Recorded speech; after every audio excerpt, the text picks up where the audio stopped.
horse home.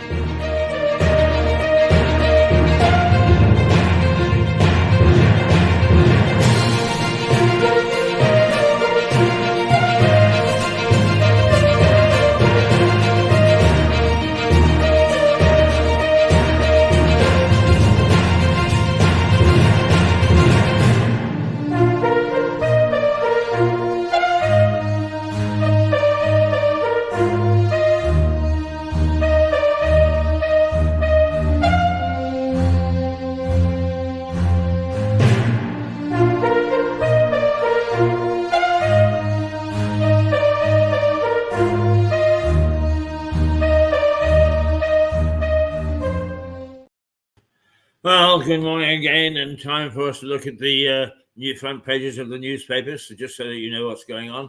But first of all, perhaps what you're always most interested in is what's the weather going to be like.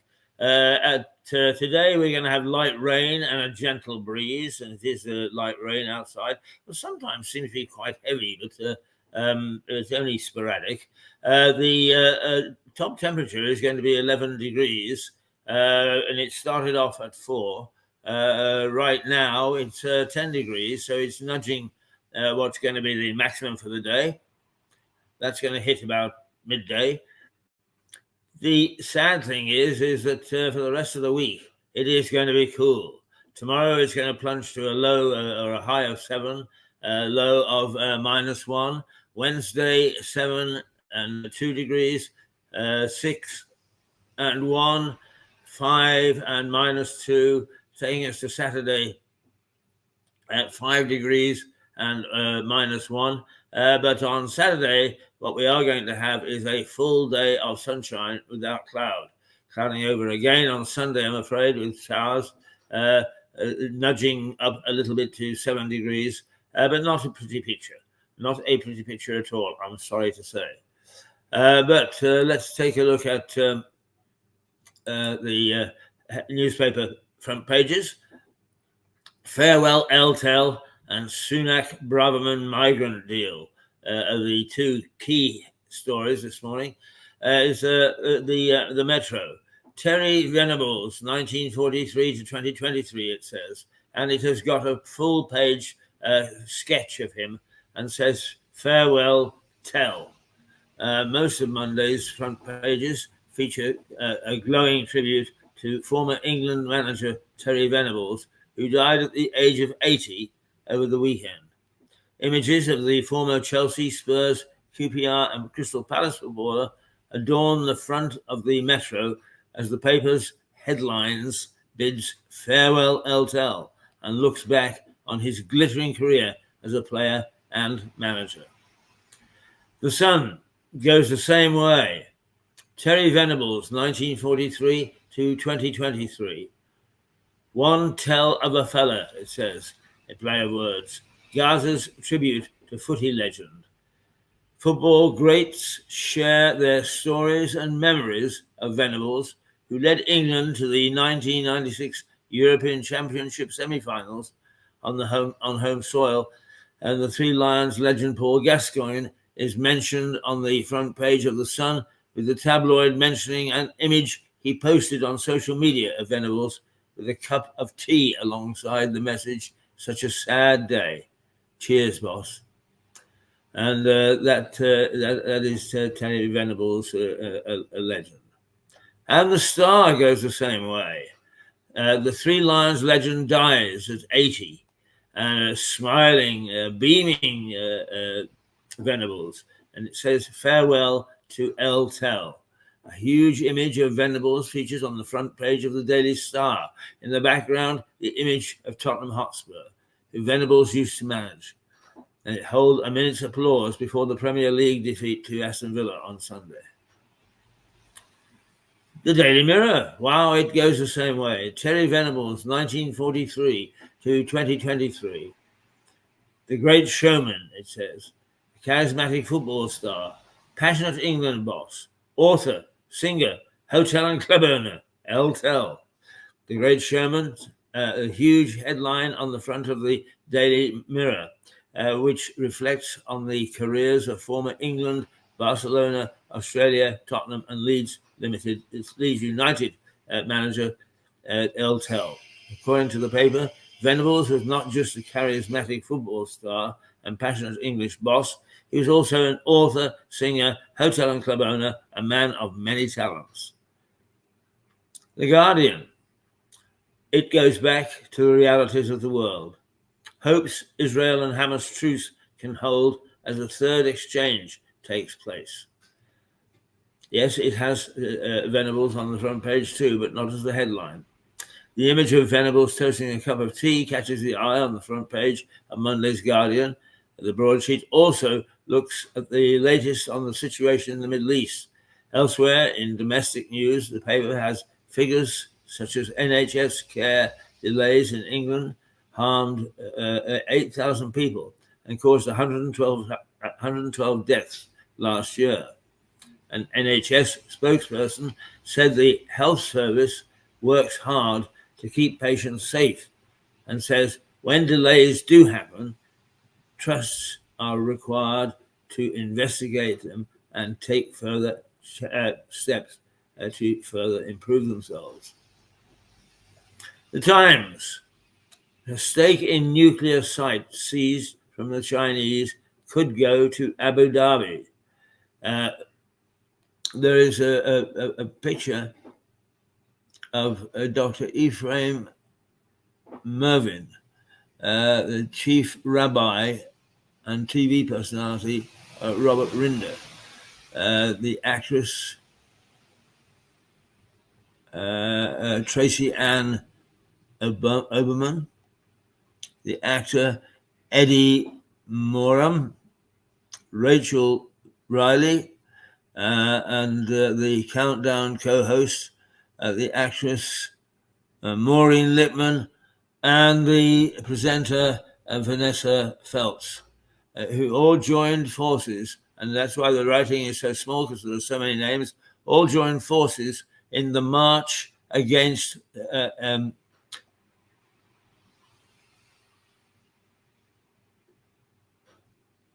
anti-Semitism in central London yesterday.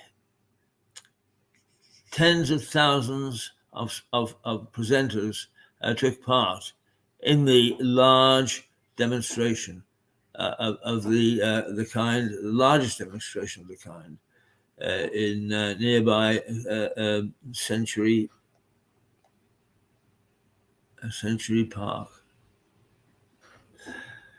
The headline, though, is Orphan Hostage 4 is set free. And sports writer Martin Samuel describes Venables as an innovative and brilliant as tributes continue in the Times. But turning to the domestic news, actor Eddie Marson, countdown presenter Rachel Riley, I've just read out the names, joined Sunday's march against anti-Semitism in central London. The paper describes it as one of the largest demonstrations of its kind for nearly a decade. So that's one of the things that we've got going in the papers this morning, and there's a march, and the Daily Telegraph. Let's just, again, sports writer Martin Samuels describes Venables as an innovative and brilliant as tributes poured in. But the domestic news, several personalities, including Maureen Lipman, probably the best known of the lot, featured in a picture of Sunday's march against anti-Semitism in central London. The paper describes it as one of the largest demonstrations of its kind for nearly a decade. The Daily Telegraph. Sunak's deal with Braverman on migrants revealed. The Daily Telegraph splashed on Monday, and it claims Rishi Sunak has struck a deal on migrants with former Home Secretary Suella Braverman, as the paper claims he needed her support during his leadership campaign last year. The paper claims that has seen a copy of a pact which says the Prime Minister agreed to raise the salary threshold for migrants to £40,000 from £26,000. The broadsheet adds Mr. Sunak has not denied discussing policy options with Mrs. Braverman or the existence of a document. But Downing Street has rejected any characterization of it as a deal. Elsewhere, a picture of Boris and Carrie Johnson attending the march against anti-Semitism with their son features on the paper's front pages. The Eye, tens of thousands join protest march against anti-Semitism. But its headline is millions face higher taxes until election. Health, I reversed type 2 diabetes by eating wild food. Should you use your partner's toothbrush? A lot of nonsense. But the main thing is Jeremy Hunt cannot cut a stealth tax that is dragging millions into paying a bigger rate before the general election next year. Treasury sources say. Chancellor does not have a headroom in the economy despite its drop in inflation. According to the front pages of Monday's newspaper, current public finances will not allow the Chancellor, Jeremy Hunt, to use the spring budget to cut a stealth tax, which the paper says is dragging millions into paying higher tax rates. Above the main story is a striking image of tens of thousands of people marching through central London in Sunday's demonstrations against anti-Semitism, as the broadsheet reflects on a weekend of hostages being released and prisoners exchanging in the Middle East. The Mail, there's a banner, William's Friends, Scobie's book is just conspiracy theories dressed up as fact. But there is a big photograph of the march on Sunday. There's no war cries, no angry chants, just solidarity with UK's fearful Jews as 100,000 march against anti-Semitism.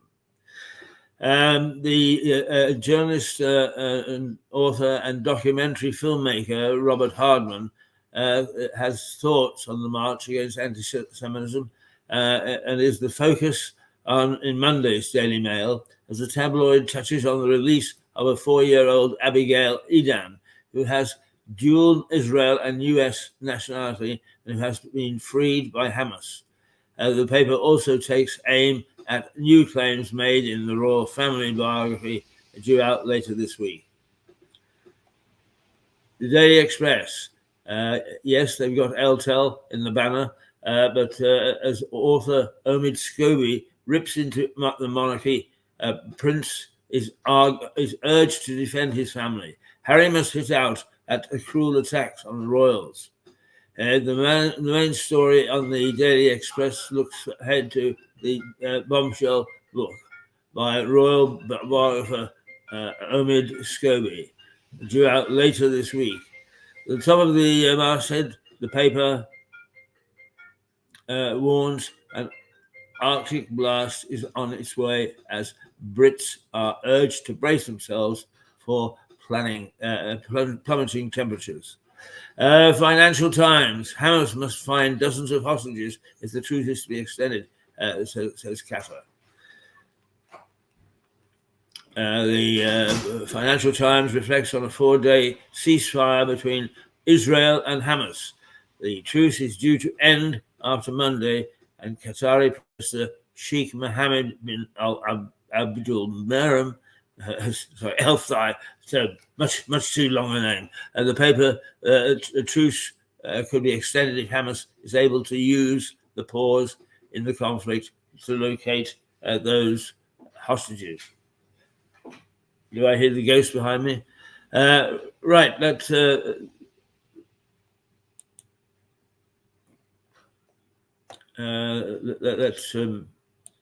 go back to me, shall we?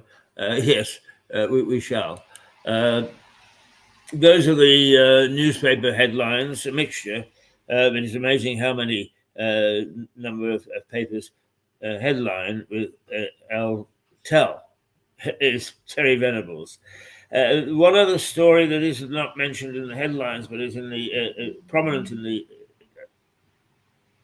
earlier paper, is that a Jobsworth in an area somewhere near to Blackpool, the north of England, has threatened a 90-year-old woman, and the council have backed him because she feeds the birds.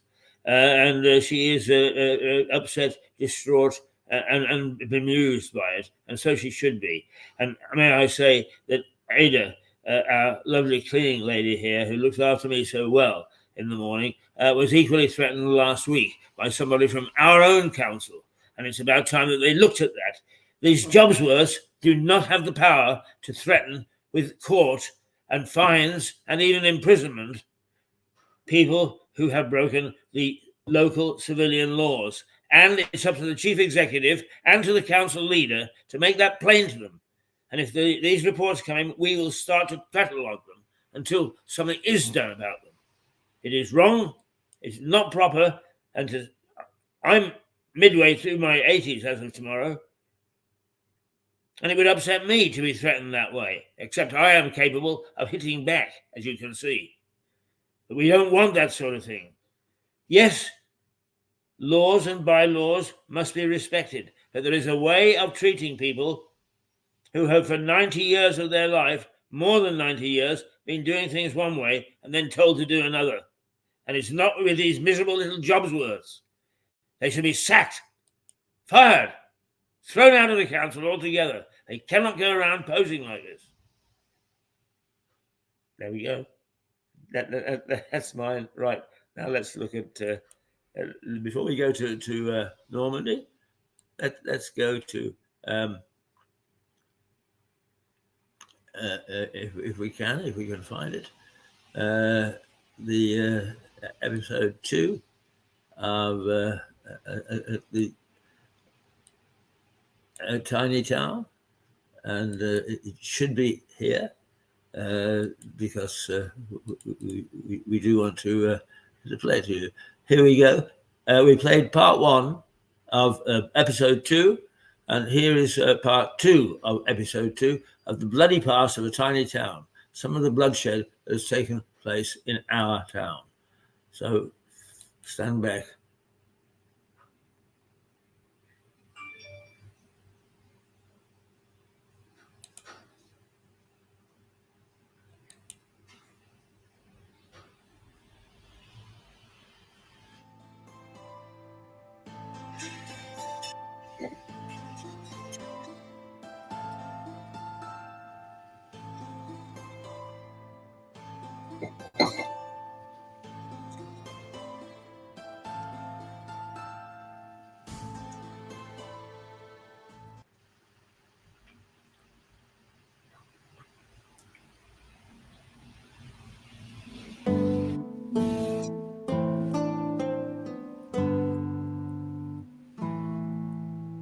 Lewes increased in importance as the Norman occupation took hold.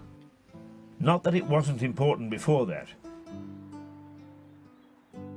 In Saxon times, the town had 2 mints. And in case my pronunciation confuses you, those are places where coins were made, not a sweet that is eaten to try to disguise what you've been drinking.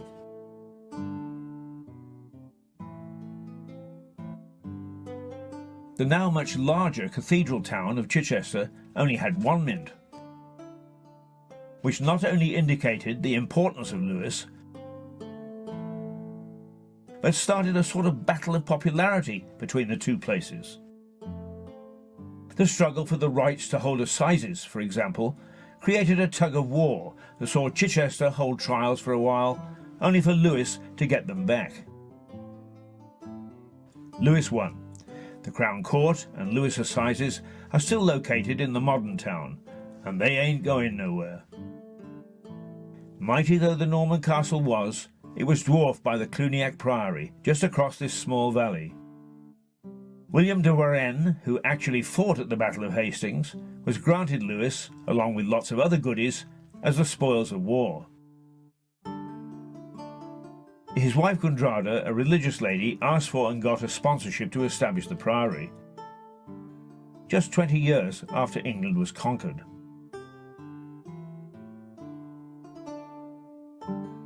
Henry VIII's chief vandal, Thomas Cromwell, pulled it down in 1547. Doing the bidding of the king who had fallen out with Rome over his love life. But the workmen of the 11th century were first-class masons, and some of these buildings have lasted to this day. Look at that, almost 1,000 years old. It wasn't just Henry and Thomas who were vandals. The good burghers of Lewes did their part over successive centuries, digging up the grounds and using the stones to build their garden sheds. By the time it was destroyed, the priory dominated the Lewes skyline. Its great church was immense, and the whole complex had its own hospital, dormitories, dining hall and a wharf. Boats sailed up to the priory to carry and fetch goods. How times change. This river, the Winterbourne, carried ships and barges up to the docks in the priory. Nowadays, it would barely carry a paper boat. The priory was vitally important to the local economy, bringing in goods and attracting important visitors. The ship would have actually come very near to the edge of where the tennis courts are. That's where, because you've got the Cockshoot river or stream which fed into the Ouse, and then yes, there would have been a wharf here from which they unloaded all the stones that they used to build the priory. Because what we see now is a lot of the infill. It's like the cavity walling of the priory. The outside, the dress stone, which is now used in places like Southover Grange, came from Carr on the Isle of Wight or from Caen, so it all had to be imported. It was a significant part of the town. It started small with only 4 monks, but over the course of about 400 or 500 years, the numbers swelled. The maximum number we had was probably about 100 monks. But the church, the big church that was built in the 14th century, was bigger than Chichester Cathedral. It was massive. It would have dominated the skyline in Lewes, so it was incredibly important. And it looked both ways. It looked inland because Lewes was the mother priory for other Cluniac monasteries in the UK, and it also looked towards Europe with its mother house in Cluny. We do a lot of education work with a whole range from tiny children up to adults to get them interested in different aspects of the priory. And the trustees of Lewes Priory Trust are very keen that it's always open and free access. And it's a beautiful place that everybody can come to. They can learn about the history, they can sit in our herb garden and contemplate. And we've just started a new kitchen garden which will grow vegetables. And again, this is for the community to get involved in. So it's very much based in the community of Lewes. But there's nothing like a bit of competition to stir the blood of a true Lewesian. And sometime in the 15th century, a big fight is recorded between the bailiffs of the town and the prior's men in a local tavern. One of the 63 pubs that once existed in the town, no doubt. The town was walled in 1275, and a fat lot of good it did. When de Montfort's troops attacked, they swept into the town with no trouble. That then caused the town's nobility to strengthen them.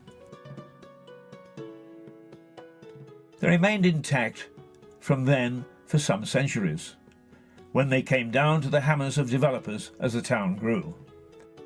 Entry to the town was by 3 gates, north, south and west, each now remembered through the name and a few remaining stones where the wall had been. The walls may have gone, and most of the priory.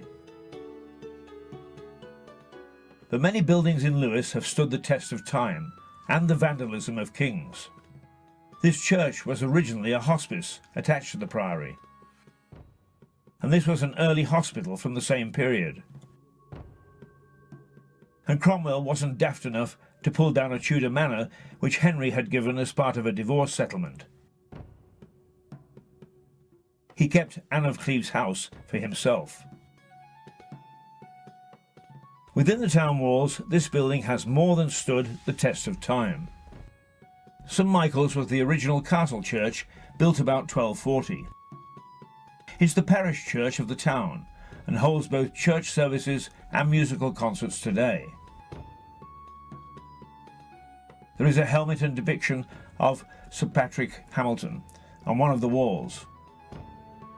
Lewes is close to the coast and open to attack from French marauders, who regularly attacked the coast. On one occasion in the 16th century, ships sailed up the Ouse far enough for them to be spotted from inside the town. This noble knight depicted here was renowned for his courage in seeing them off. Later, revolutionary Tom Paine was married here before decamping to the Americas. And its spiral tower is one of the few surviving in the UK. Before we disappear into the folds of one of Lewis's hostelries, there's one more legacy from Henry's break with Rome. His successor, Queen Mary, wanted to restore the Roman Church to England, and she was very vicious towards dissenters. 17 people who refused to give up their beliefs or had read the Bible in English were seized and thrown into a dungeon in Lewes. In November 1545, they were marched up these stairs out to a stake and put in tar barrels. Burning to death in that way was a very horrible way to die. One more chapter in the bloody Lewes High Street saga. This act of savagery has not been lost in the mists of time, however.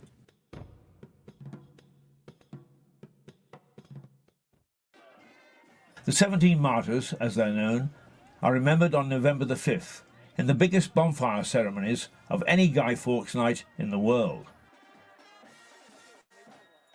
7 bonfire societies stage a joint procession through the town, torches blazing, effigies of Guy Fawkes and of so-called enemies of bonfire, those who have behaved badly in the year, pulled on carriages stuffed with fireworks.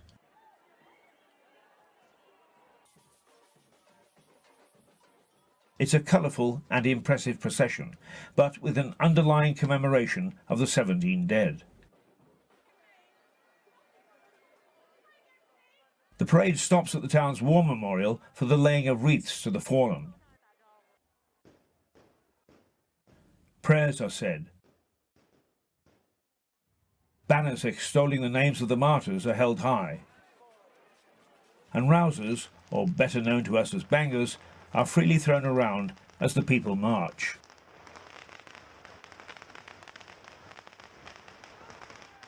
It's a colourful parade.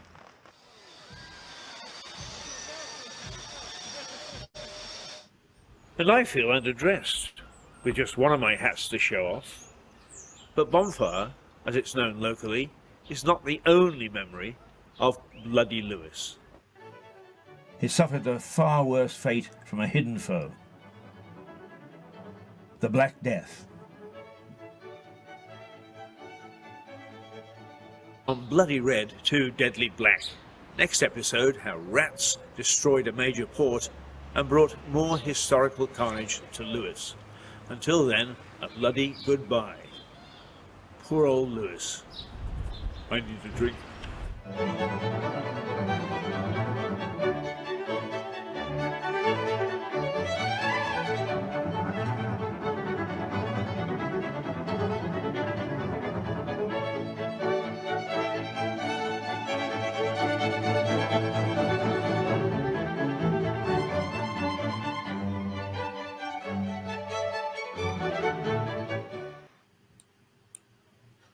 Well, there we are. It's a bit of history, and we'll be bringing you a couple of 15, about 15 minute episodes each Monday, Wednesday, and Friday until the end of the series, which will be about a month's time.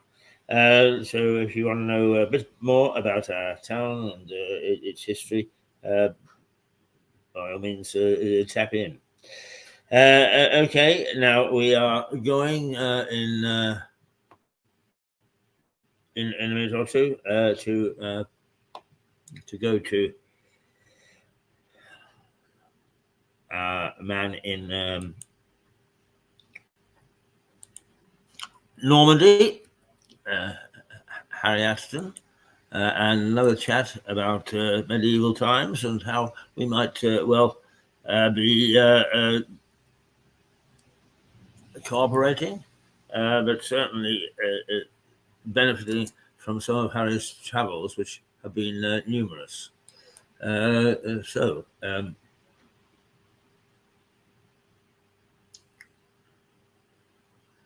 there we are. We'll wait with bated breath. In between time, I'd just like to return to the question of these jobs worths, because they actually assume an importance which they don't have.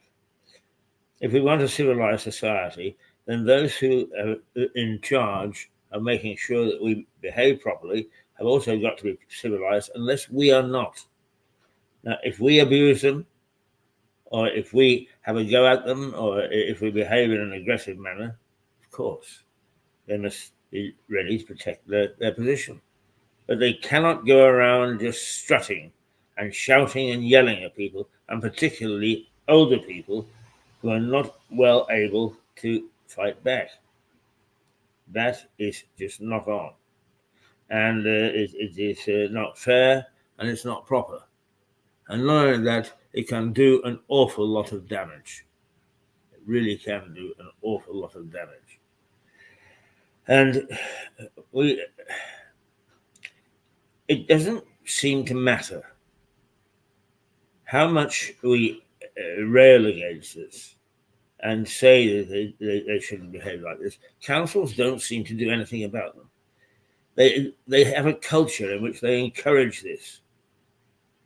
Now, is they are the first to put up notices saying we will not tolerate abuse of our staff. Don't do it, because we'll come down with a heavy hand. But they don't seem to realize that that must seep through to them. They are an employer. They are the people in charge of looking after the administration of our town. And they really must not assume that they are immune from this sort of thing, or that they can encourage it. And I have to say that while I have met some very, very nice people who work for the local council, I've hit their authoritarian ways, and the smaller they are, the more authoritarian they seem to get. But I'll tell you the group that I do love, because I come to work at it's about 6:30, 6:45 in the morning, tootling along on my motor scooter, and I pass and bump into and chat to the people who collect the waste at that hour of the morning, and they are the most delightful, most civilized, friendliest guys you could ever wish to meet. They're a pleasure to talk to. They've understood what their job is all about. But only some of the others who think that it, in some way, raises their own position and regard. It does not. It does exactly the opposite. Breaks down their esteem. It breaks down the respect we have for them. They are not people of authority. They are people who carry out the wishes of the council. Now, councils and councillors should not behave that way. And in the main, they don't. So why we allow some of their employees to behave that way, I have no idea. But it is not fair, it is not just, it is not proper. And so let's call upon our local councillors to stop it and to eradicate it. And if they want some evidence of that sort of behavior, I can give them two separate instances. One a couple of years ago, and one here and now, over the last 10 days or so. I'm very happy to do so. I doubt if they'll come looking, because the one thing they don't like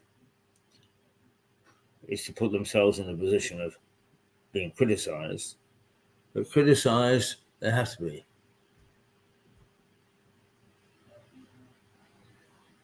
I'm just looking at a little message that cropped up on one of the local apps, and that's a good way of getting the word around.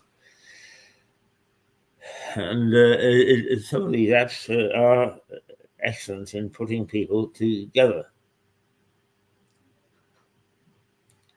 and they achieve a very, very good work in that sense. But they also are a source of people being able to be rather mean and miserable to each other, and that must be eradicated. We all have different viewpoints, and if anybody fights hard for a proper democratic process, it's this television station. We carry on about it all the time. And I'm happy to say that the figures show that our voice is gaining in strength. More and more people are using us. More and more people are watching us. More and more people are saying, hey, yes. Thank you for articulating what it is that we're thinking, and we didn't know how to really make the point. I'm gratified that we have people around the town who recognize us. As our new campaign is say hello to the man in the blue hat. Because a lot of you do mention my hat as I pass by on my scooter. A lot of you do recognize that we're the people that are, yes, if you like, we're a big mouth. We roar. We criticize. But we don't do it because it makes us feel like Jobsworth, big or important. We do it in the sake of democracy, which is under threat in so many parts of the world. And you think not? Well, let me tell you, it's my ferocity at protecting democracy is because I've worked in a good many of these countries that were under authoritarian rule and supposedly have come out into the light of democracy. They've decided that they will ape a good many countries that already supposedly are democratic.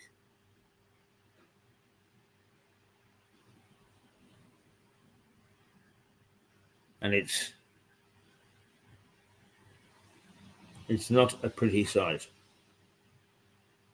And the trouble is that 9 times out of 10, where a non-democratic society, I'm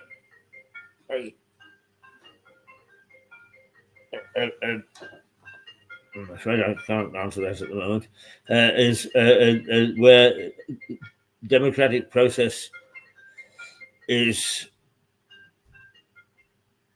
flimsy, it's under threat. And it's the little guy, it's the average citizen. It's the average citizen who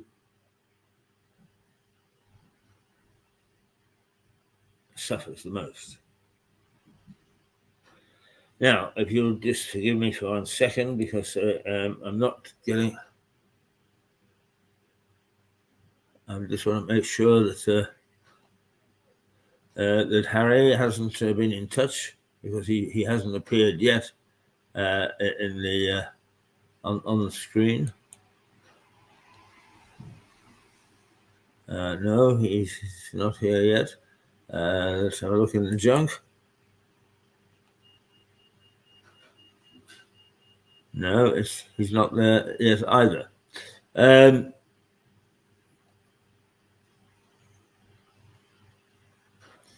So perhaps we'll send another reminder to him, so that to make sure that he gets the right message.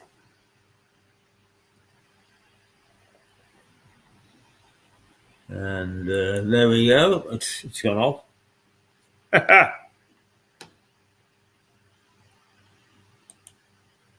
And we'll hope that we will be seeing Harry in just a minute or two, because he's always a breath of fresh air. An Englishman in France. I'm always reminded of a series of newspaper articles. Well, actually, they were written in the French newspaper Le Figaro by a journalist called Pierre Danonneau, called Major Thompson, the Adventures of Major Thompson. And Major Thompson was the Frenchman's idea of an Englishman. And very amusing they are. If you can get them, I'm sure that they're out of print now, but if you can get them in some used bookstores, I think you might enjoy having a little read of them. So that's the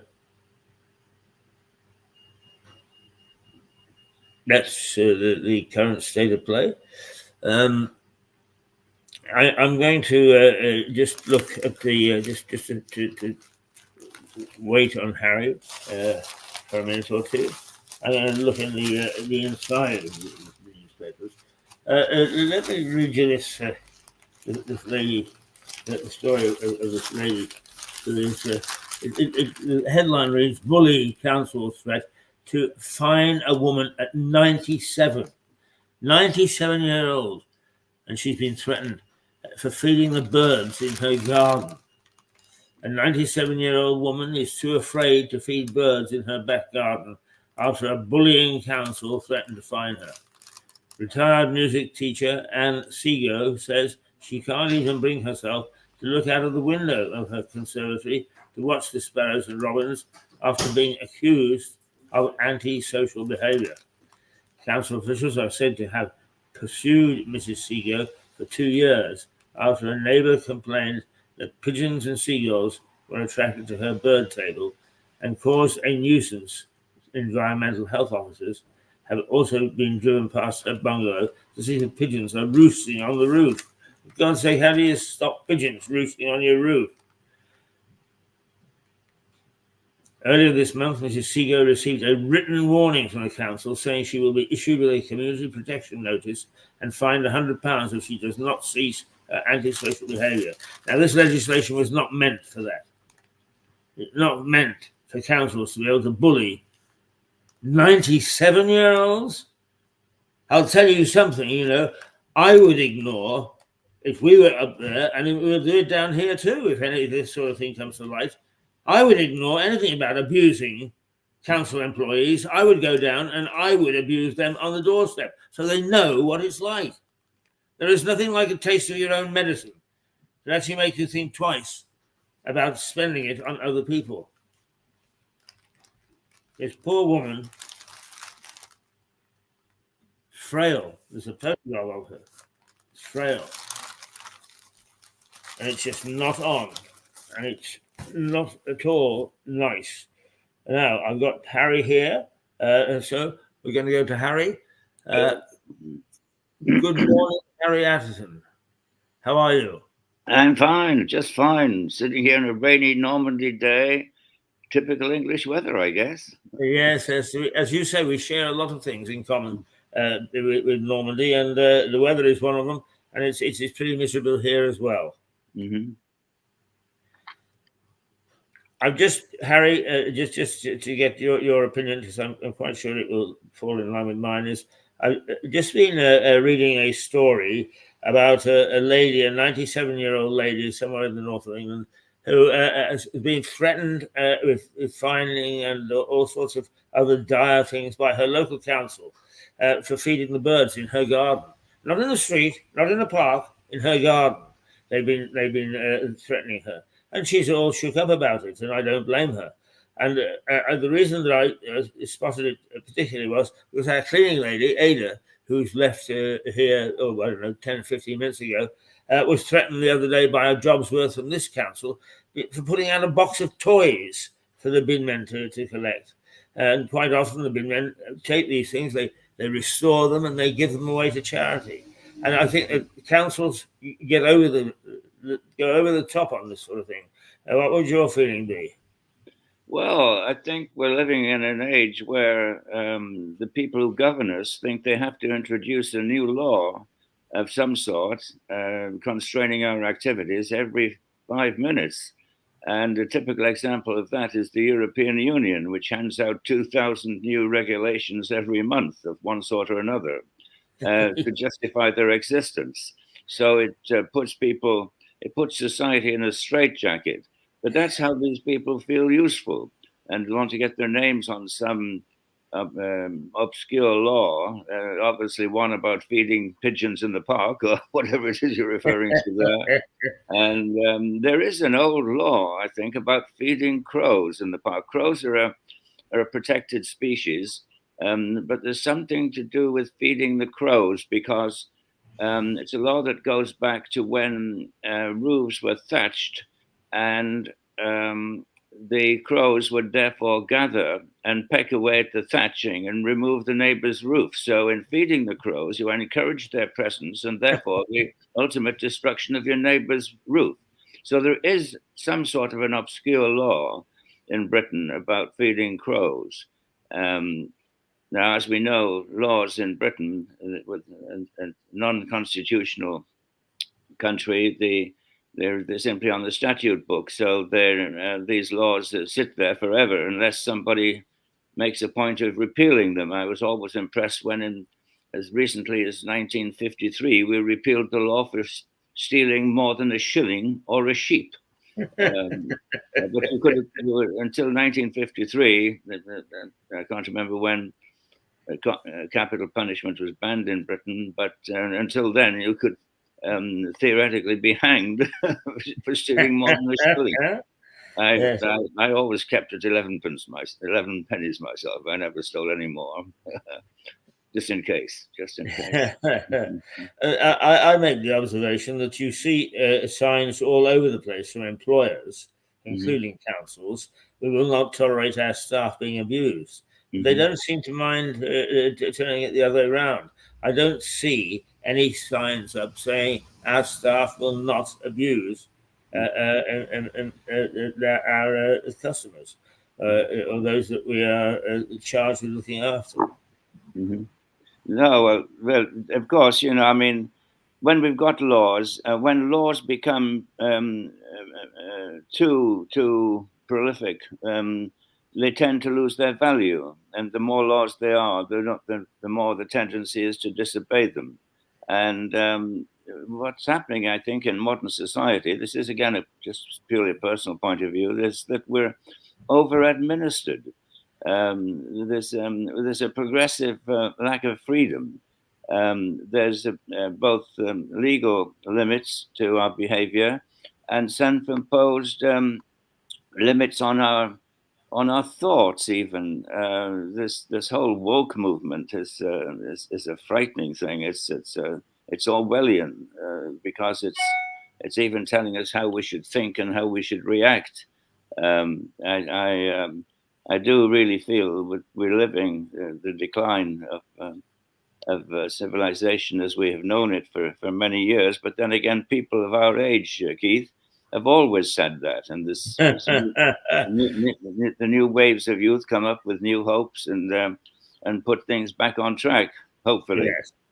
So we tend to take a jaundiced view as we reach some of these magical figures on the human scale. So we tend to be a little bit negative in our declining years, and we really perhaps shouldn't be. But it would be a better world if they stopped making bloody rules about what we can and can't do, and just allow common sense behavior to direct how we behave, how we link with other people, how we care.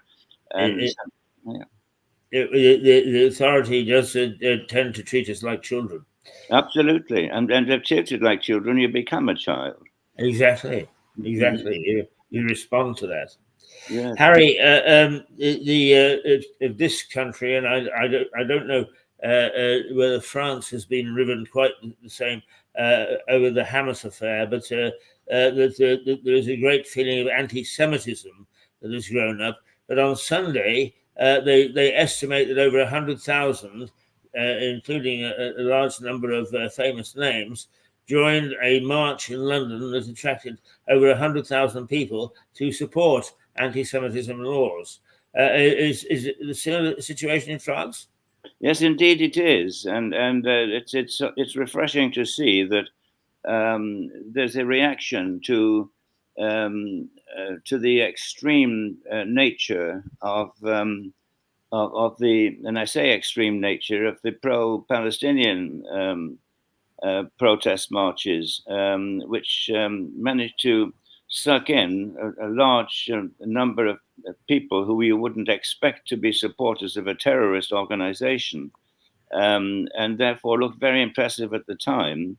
And of course, great emphasis was placed on the fact that these were British people protesting, but they're British by nationality, by absorption, not by assimilation.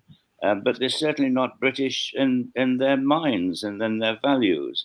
And therefore, there's Newton's third law: to each action, there's an equal and opposite reaction. There, it's very gratifying to see that so many hundreds of thousands, I don't know whether it was in the millions of people, are now coming out into the streets to represent not British nationality, but British values.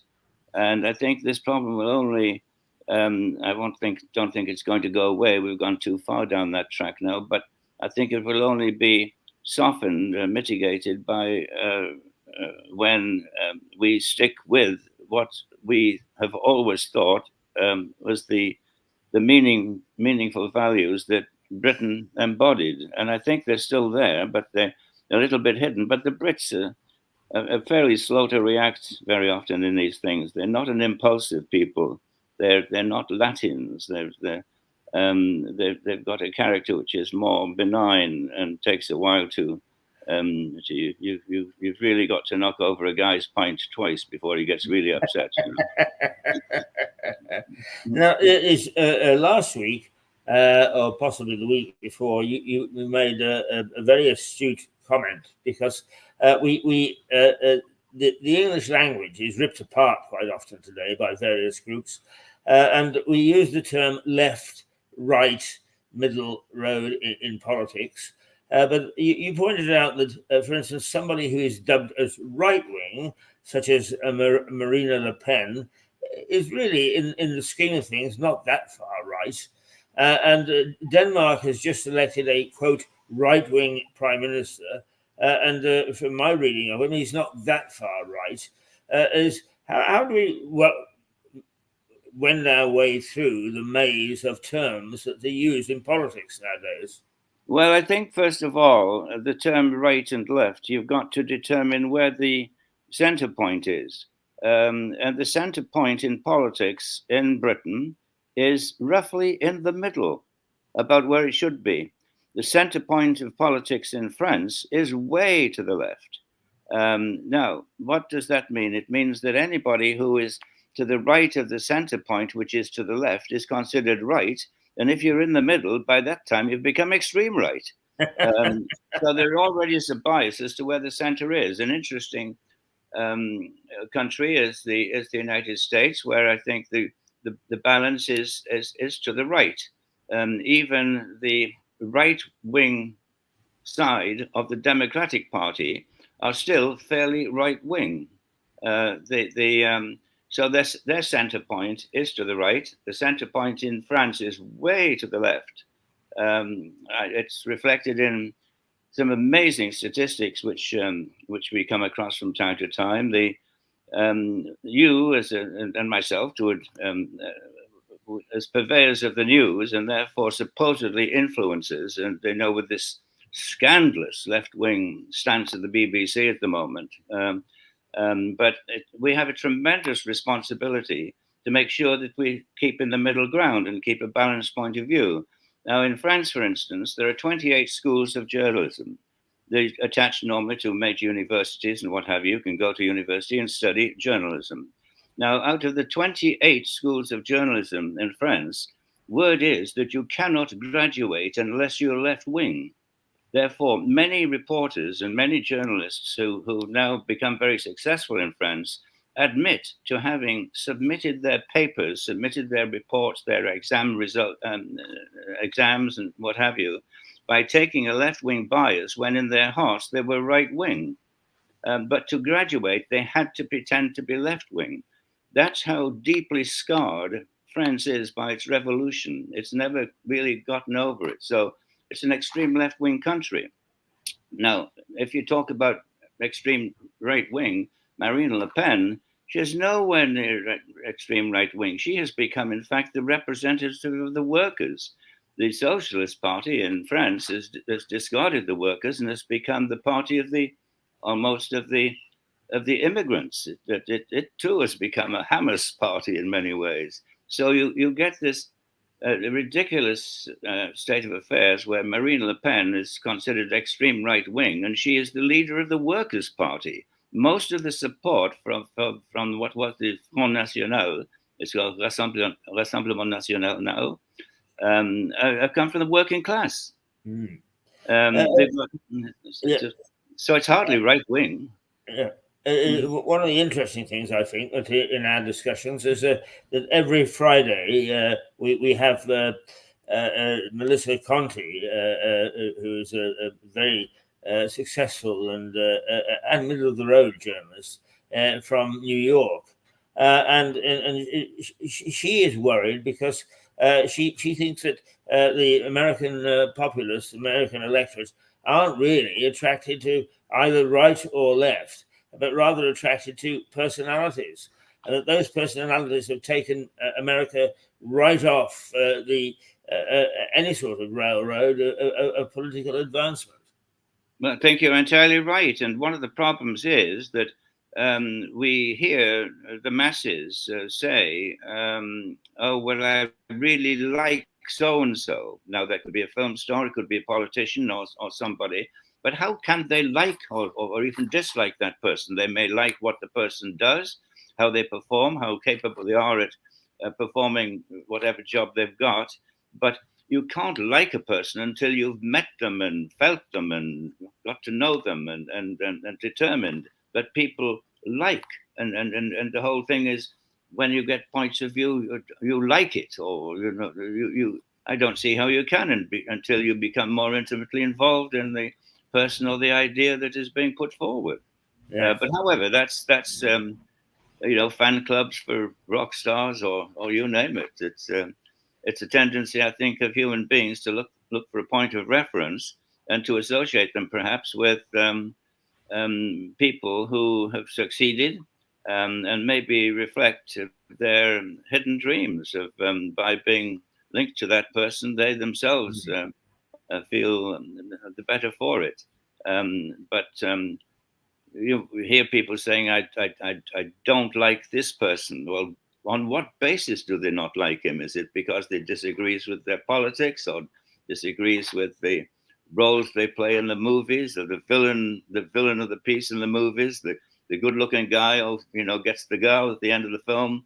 Do we like him? But do we dislike the person who plays the role of the evil character? It doesn't matter. In real life, there may be lovely people. Some of the horror, apparently Boris Karloff, who was an awful man, portrayed murderous intent in the whole series and film career was the most gentle person on the planet. And again, I don't know. I never met him. Anyway, there we go. So. Yes. I think before we get off the political scene, because it is of great interest, I think, at the moment, particularly since there are elections all the way around next year, is that in the United States, the two established parties totally lost their way, both of them. They were more interested in party than they were in electorate. And that's what caused the advent of Donald Trump to begin with.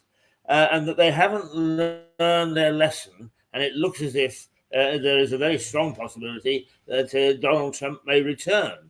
And now, do you see that in other parts of the world, that the political parties have lost touch with their electorate to the point where something radical will happen?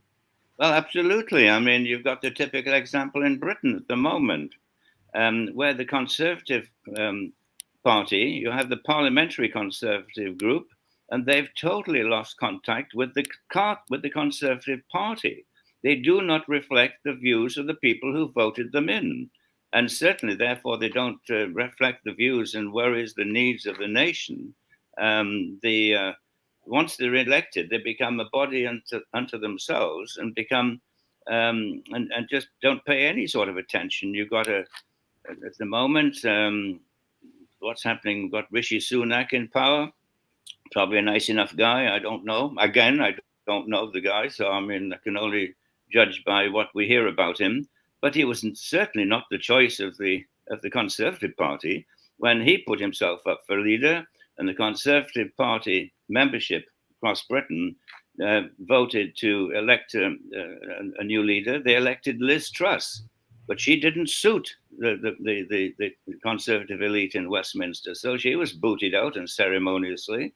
They just set a series of booby traps, and she was kicked out. But now we're seeing that many of her policies that she proposed, in fact, are exactly the medicine that Britain needs. But you've got a prime minister who was not in touch or elected democratically by the members of his own party. It was the Conservative Party and closed shop operation that put him in power.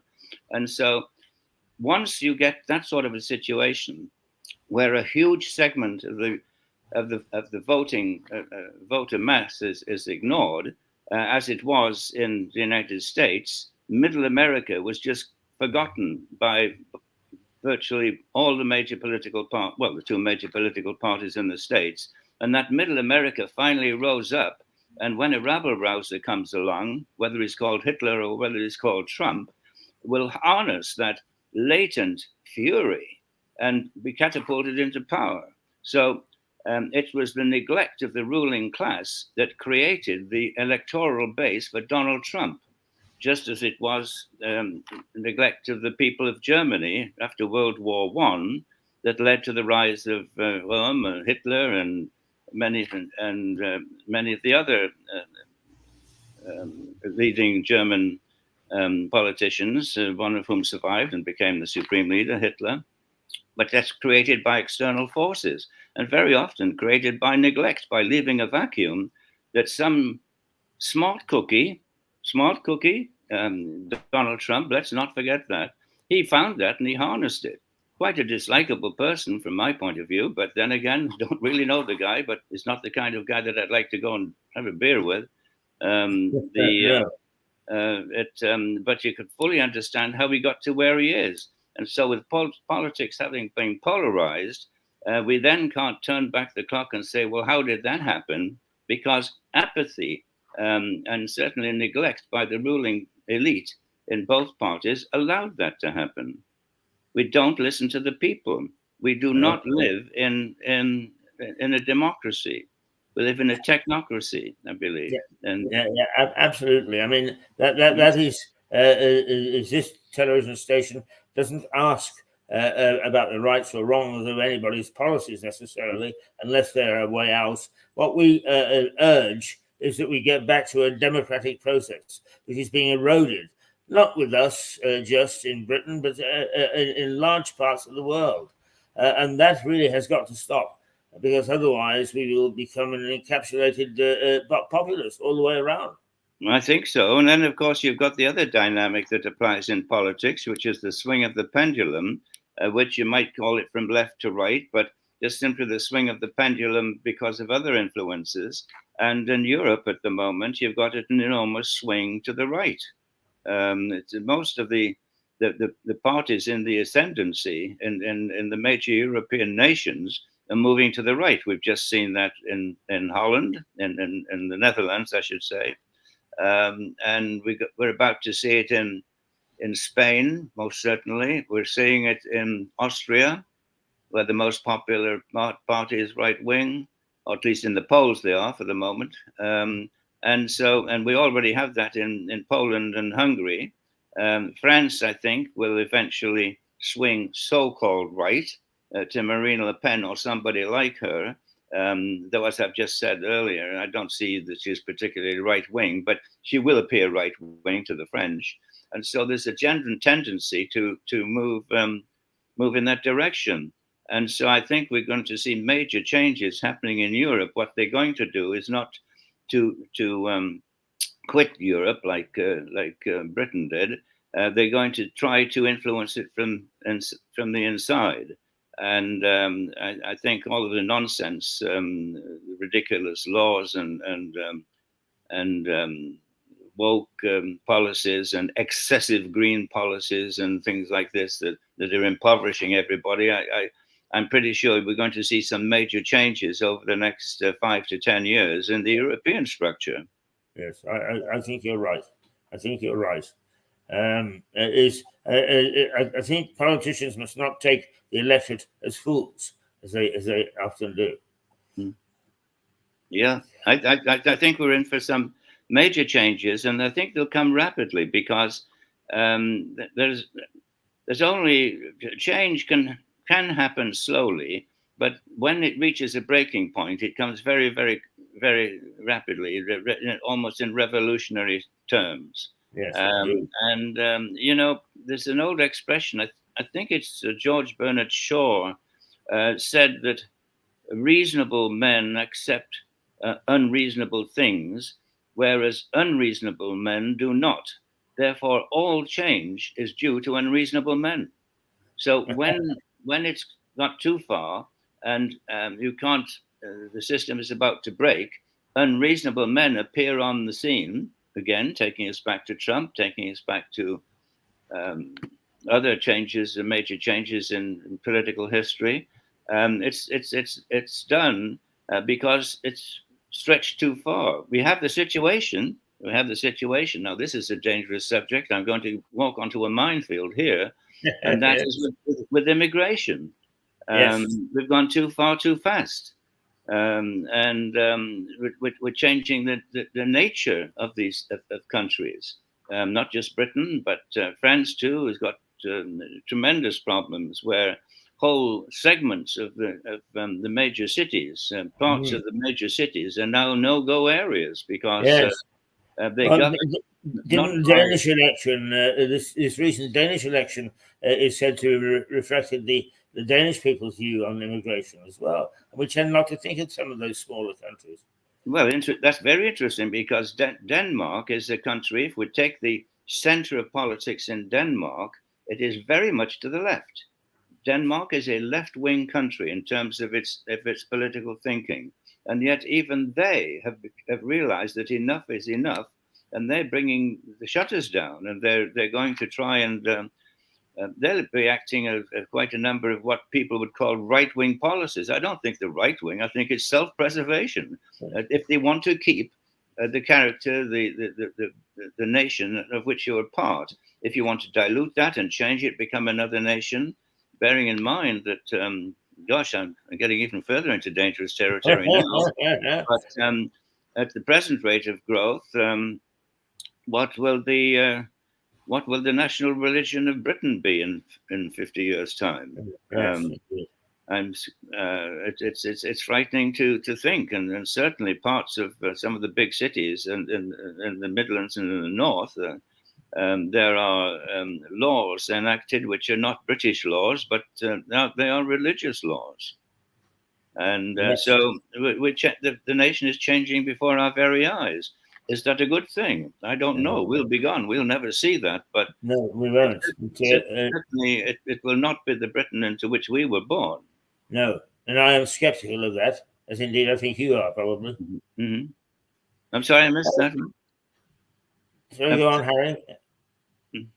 Sorry, I missed your questions, Keith. No, I didn't ask a question. I said I'm skeptical of the fact that the Britain of 50 years' time will be the Britain into which we were born. Well, I think it's changed enormously in our lifetimes, and it will. And maybe change is essential. Maybe you can't stand still.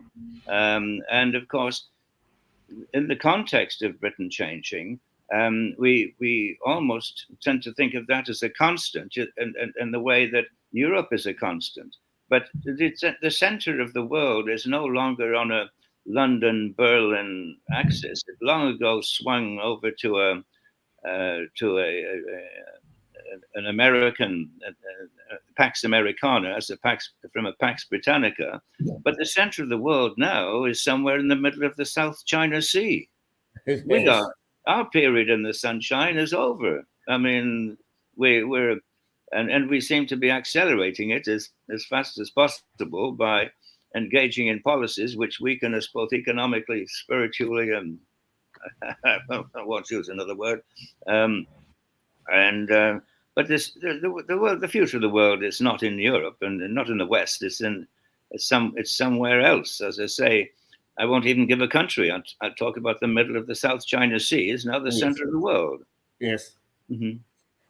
Well, okay. I think that as usual, I asked you for your very astute analysis, and you've given it, and it is astute.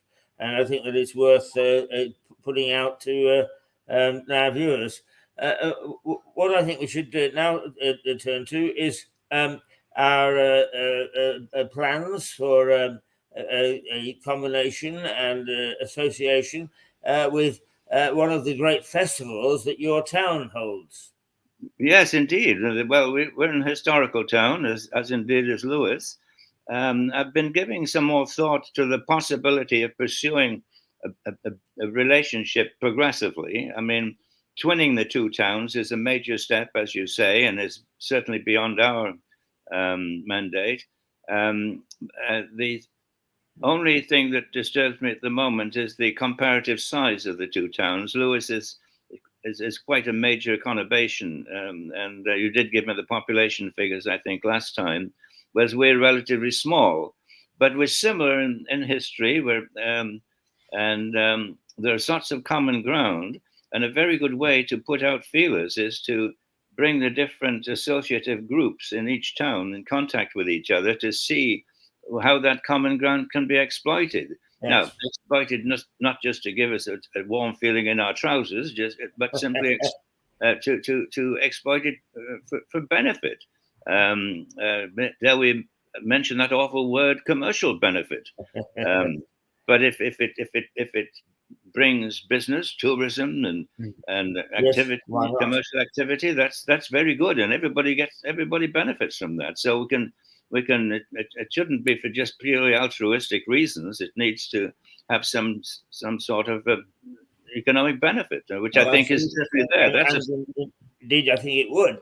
Yeah. You mentioned actually I've been putting out feelers, and those people who get enthusiastic about these sort of things most in our town are the round table type of operation.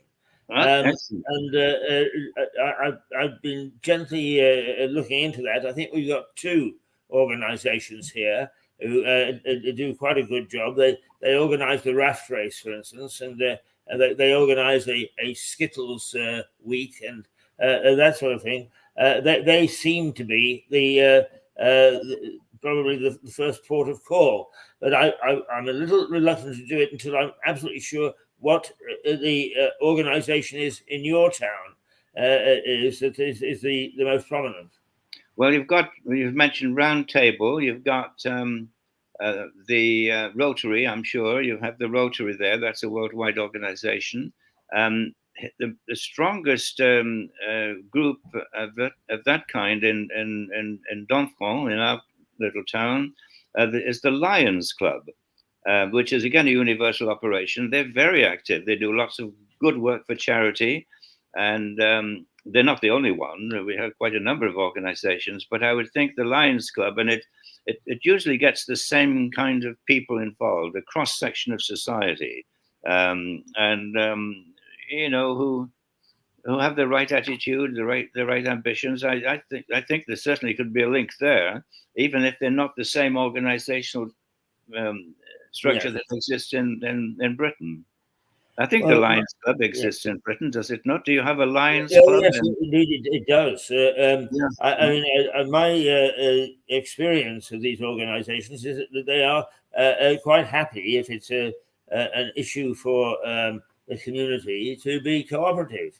And I think that, and actually, I don't think we need to worry too much about the difference in size, because actually, is okay. Lewes may be 8 or 10,000 more than your town, but that's all. The figure of 100,000 that's banded around is the political boundaries, which includes half a dozen towns. So if we're talking strictly Lewes, which I think we are, is that we would be much closer in size and organization and indeed tradition to each other than you might think. And I think that the strength of our charitable organizations is one that we should play on. Well, I think so, and you're quite right. I think the population imbalance isn't too much of a problem. A town near us, Ferté-Massé, is twinned, which has a population of about 12,000. Is twinned with Ludlow in Shropshire, which has a population of 100,000, and it seems to work extremely well. And then the second overlay is the fact that many British towns are much, much bigger by nature because of Britain being a highly populated country in terms of the floor space, as opposed to France. So the large French towns rarely tend to go over 30 or 40,000. You've got the big centers, Bordeaux, Marseille, Lyon, and Paris, of course, where you get into the hundreds of thousands, or Paris million. But major towns, the capital of our department, Alençon, is a town of about 50,000 people. Barely, maybe not even that. And yet it's the capital of a whole county, as it were. A department, you call them counties, we call them departments. Yeah. Yes. Well, in fact, Lewes town is the county town of East Sussex. Yeah. So equally, we've got quite a small organization, a small conurbation, that is, in theory, anyway, the administrative centre of the entire, I want to say province, county of East Sussex. And it actually is quite proud of that nomenclature. So I think that we're not too far apart, and I think we'll find a lot of things in common. And I think perhaps now we should start to ask. But our main thrust is to see whether we can get an initial thing going with your medieval festival, which takes place next year, 2024, and in August, I believe. Well, that's correct. Well, I'll talk to the organizers and see, if what they see as common ground, and let's pursue it there. If we can get a leading light on either side to who carry can carry the public attention with them, I thought maybe we could get Anne Hathaway to represent you. Could we? Or, why not? Well, I'm sure she's still in one of the back rooms in that little house. Get her to put down her knitting and come out and lead us. Of course, Lewes as such, Lewes started out probably in any sort of recognition before writing was that commonplace in 800 with Alfred the Great giving it a market and a town. but it really is its most formative years were, of course, completed by Normans. So there is probably the de Varennes that you rightly identified as being really the first lord still hold a great deal of sway in terms of their fondness or otherwise here. So I think the Norman angle is certainly something that we can find as a joint commitment. I think we could. And de Varennes, of course, endeared himself to the local populace by, did I tell you the story? Well, it's an alleged story about when William the Conqueror was called back to Normandy because the Duke of Brittany had getting a bit stroppy and he had to go and sort him out, as he did from time to time. He left de Varennes in charge. And while William was gone, some of the people thought it was the opportunity to create problems, so they rose up against the new regime, and de Varennes put it down with great brutality. He allegedly cut off the right foot of 20,000 people. Now, whether that's true or not, I'm not sure, but it's a legend. When William came back and he saw all these people hobbling around, he said, "Well, what happened here?" He said, "Well," he said, "I cut off their right foot, squire, because they were no longer loyal to you." He said, "That's a good piece of work." And so he gave him even more land and allowed him to build your castle, you see, which is a lovely castle. Yes. And poor old de Warenne, or at least his descendants, they eventually died out intestate, and the lands of Lewis passed to the Howard family in Arundel, the Dukes of Norfolk. But that's another story. But yes. No, de Varennes certainly left his mark. And yes. Are there any one-legged people? I haven't noticed them hobbling much. Hobbling around, yeah. No, but of course, one of the ties is that we still are rather proud, even though it is mostly ruins now, the priory, which Garuda de Varennes founded in as early, some people believe, as 1069. Yes, and she did that because she said to Bill, "Bill, I feel like a weekend away. Let's pop over to Normandy," which they did. And then they, because she was a very religious woman, she said, "Let's go and knock on the door of the Pope and say hello." And they started out towards Rome, only to find a local war in the way. And so she veered off, and they stayed in a Cluniac priory for a little while. And she was so impressed by it. I mean, she said, "Okay, Bill, let's go back and build one." And it's said that William the Conqueror, whom she was either sister or sister-in-law, you're not absolutely sure which, said, no, I'm not having any of that rubbish.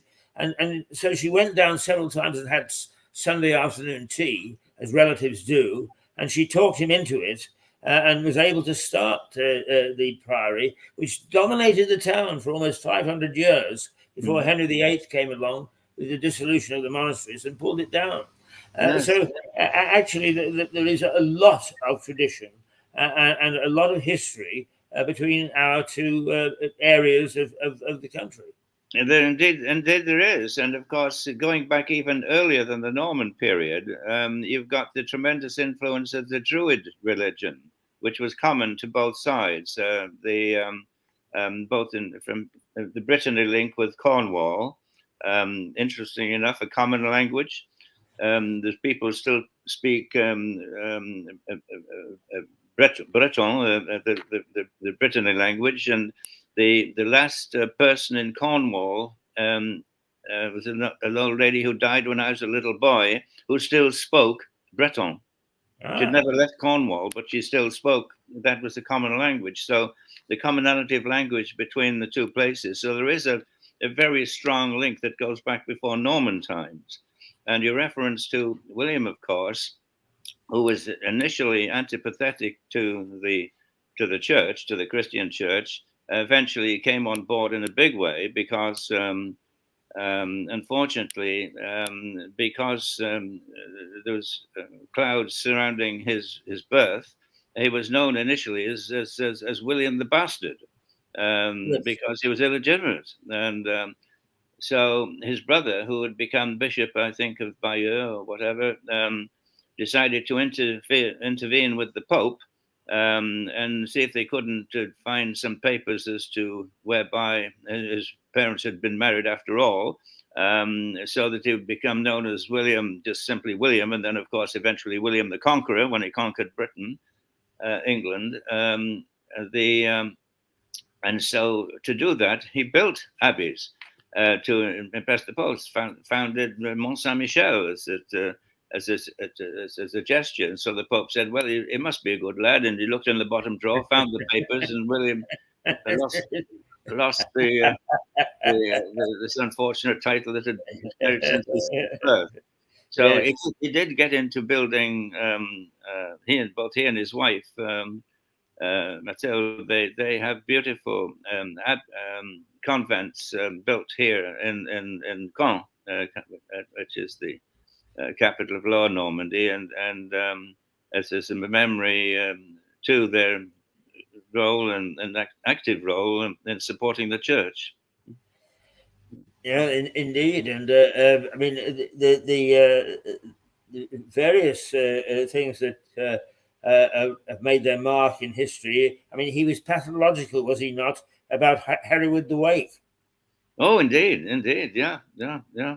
So no, but one has to remember also, Keith, that in those days the role of the church was very, very important. I mean, it was a tremendous power, both economically and morally, and they decided, on many things. Here in Domfront, we have, of course, the little church, Notre Dame sur l'Eau, which is where the negotiations took place to reinstate Henry II into the church after he had been excommunicated as a result of the Becket murder at Canterbury. And he was banned from the church, excommunicated, and then negotiated here to have him reinstated. So you can see the power of the church, even on powerful monarchs like somebody like Henry II.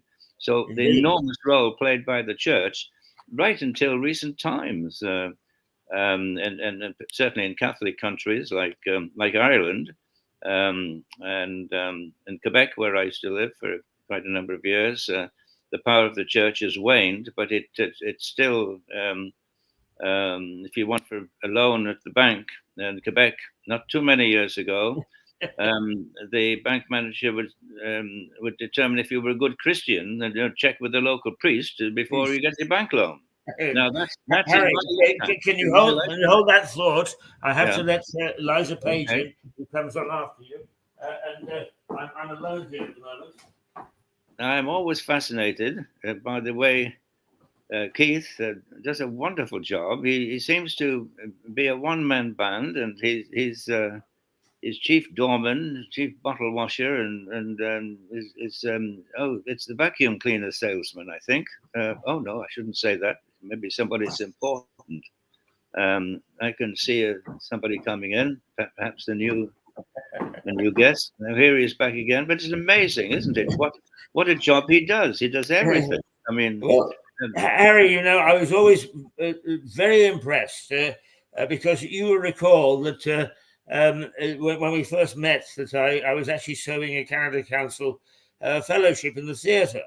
And one of the jobs that I had was a tour manager taking Romeo and Juliet up and down the length of British Columbia. And we went to Prince George, and the local television man said, "We'd love to have you on. Would you come?" So I took this actress, or a couple of actresses actually, and along we went to be interviewed. And the chap opened the door, and he sort of said, "Sit down over there." And then he wheeled the camera around, and then he interviewed us. And then he said goodbye, and we said, "Well, look, can we take you for a drink or a coffee or something?" He said, "Oh no, I have to sweep up and make the place tidy. The next one, and there was only Yeah. him there. And I Yeah. thought, if it can be done here, it can be done anywhere. So that was my model. So that was back in the days of Ben Ginter, was it? You remember Ben Ginter? He opened the brewery in Prince George. Yes, that's right. It was one of the first so-called cottage breweries, which competed with the big names, and made a great success of it. But in those days, I remember first going to Prince George. I think it would be in the mid-60s, and there was still dirt. The main street was still a dirt road.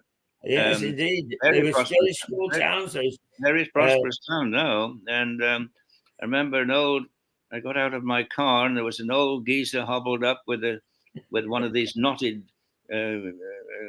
canes, and he looked at me and he said, "You're from the big city, lad." He said. I said, "Yes, I am, Vancouver." And he said, "Well," he said, "you should be indoors by 6 o'clock here." And he said, "Because it's a sinful city." My recollections of Prince George. Yes. Poor old Ben Ginter and his brewery. He's long gone. Well, I remember being trapped in Golden, which was in those days Golden by name, but not by nature. And I had to wait in the train station until about 4 o'clock in the morning to get a train out of there. And it was just like in the heat of the night. In which Sidney Poitier is trapped in a train station overnight in this small backwoods town.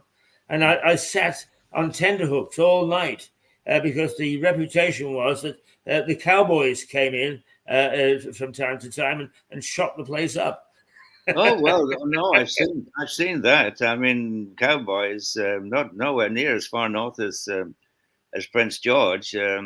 But mind you, thinking of distances here, Prince George, when you consider it's about 400 or 500 miles from Vancouver, and you're only halfway up British Columbia. That's right, indeed. So you get the sheer size of Canada. It's quite amazing. Yes. And just one memory is I can share with you, which most people find interesting, and that is that there is a railway line between Prince George and Prince Rupert. And the road runs alongside it for much of the time, of the length of it, which is about 100 miles or so. And there are towns, but nobody living in them. But they are all maintained. Is all the way along this line, and it's because the towns were built on the anticipation that with the railway line would come mass immigration, which never transpired. So the towns are there, and Prince George and Prince Rupert are the two major towns, and nothing in between.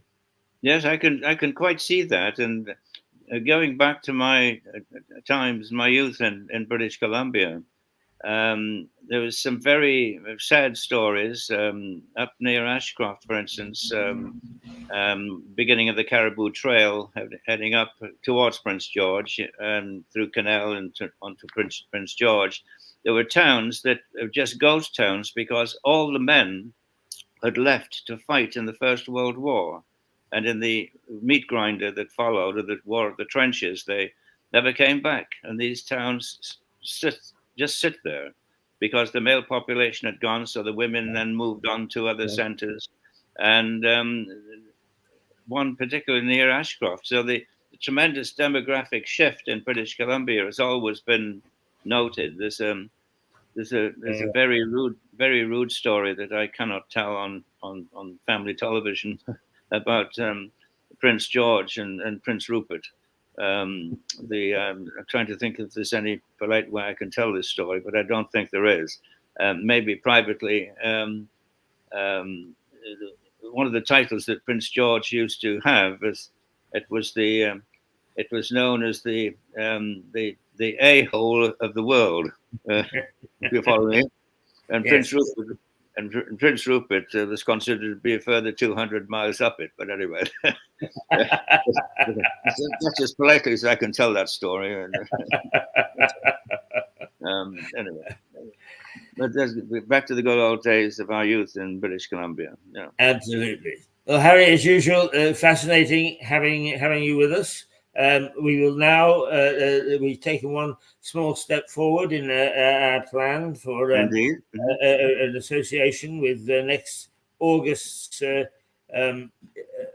medieval festival, and perhaps is Anne Law, I think it was, wasn't it, who is the tourist lady you had on. We'll get her involved. And she and Anne Hathaway should get on well together. So indeed. Yeah. But notwithstanding, I think that perhaps next week, if you don't mind, is you spend a few minutes just outlining what the medieval festival entails, and what there is that happens, and why it should be so intriguing. Well, I'll talk to the people who organise that in the course of the week, and maybe you and I can exchange a private call, or Indeed. Bring everything up to date, so we've got all our ducks in a row for the many millions who watch this program, and we shall then be able to say something intelligent for a change. Yes. Incidentally, you did get my note about the increase in viewers, did you? Oh yes, indeed I did. Yes. You are encouraging. You are a man of amazing talent. I don't know how you handle it all. I mean, you put a circus juggler to shame. You keep so many balls in the air at the same time. Yes. So Harry, good to talk to you. You too. And we'll talk privately, but we'll certainly be with our viewers next Monday. Okay, with pleasure. Okay, Steve. Cheers now. Bye. Bye, Harry. Bye. Bye.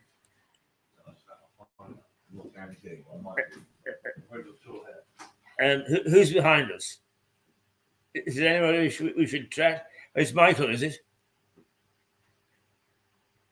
Right. Okay. Well, in that case, what we're going to do is we're going to take a 5-minute break or so, and then be back with Liza Page, who you probably saw in the background, has just arrived, full of vinegar and something, and ready to take on the world. So let's just we will say a goodbye, and here we go. From Lewis.